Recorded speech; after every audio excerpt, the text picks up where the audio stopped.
That's So good. And so when it comes to making music for audience too, something that most of us here on the channel, because we're talking to artists every Monday, we definitely understand this. Where as an artist too, the people who you were writing to 10 years ago are not the same people that you are ready, that you're writing for now, right? Present. And exactly. so Yeah. as you grow, as the time changes, as events happen or whatever, obviously your target kind of changes a little bit.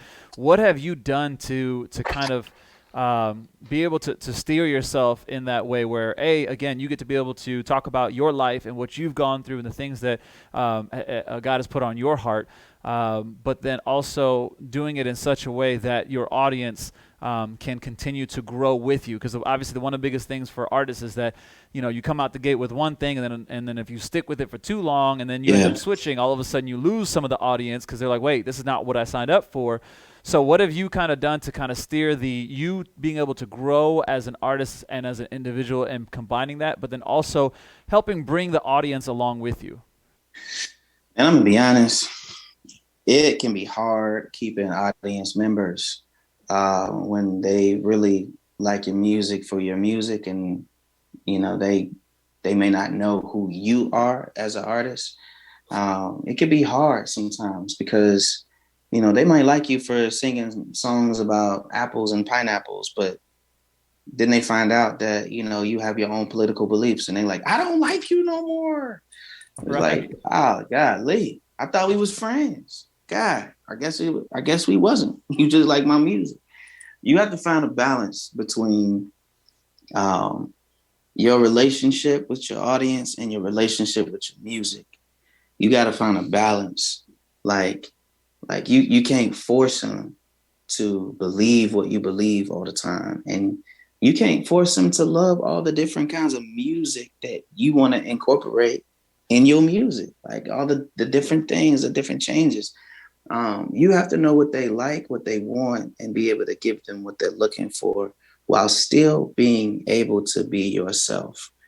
That is being artistic. That is being a creative. You have to creatively figure that junk out. Mm.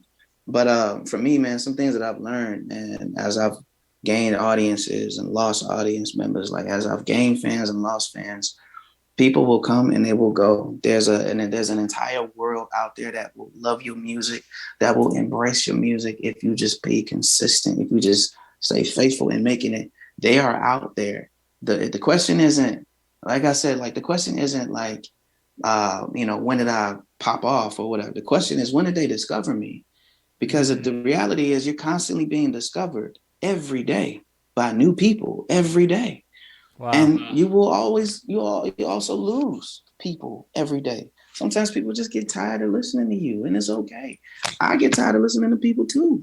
Sometimes I get tired of folks talking. I'm just like, look, all right, swipe. You know what I'm saying? One day Yeah. somebody might put a swipe on your career, and you just got to be ready for that. Okay, Oof. so like that's just a real thing. Like people get tired of you after a while, but your job is to be consistent, because when they get tired, one man's trash is another man's treasure. Somebody might pick it up and say, this is gold.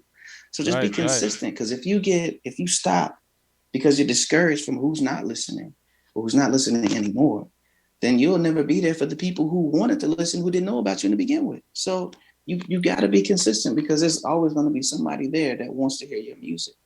Um, but I will say, man, you have to like be able to distinguish between the relationship between your music and your relationship you have between your fans. You can engage your fans in different platforms in different ways. I engage my Twitter fans different than I engage my Instagram fans. Engage my True. Facebook following different than I may engage my Twitch following. Like, they're all different people, and you got to embrace the difference in those different brands and those different platforms. You got to embrace the difference, because they all bring something different to the table, and they all allow you to present something different to the table. So Yeah. tune in to who's listening to your music, because they're the ones holding you up, and they're the ones creating your longevity that you're looking for.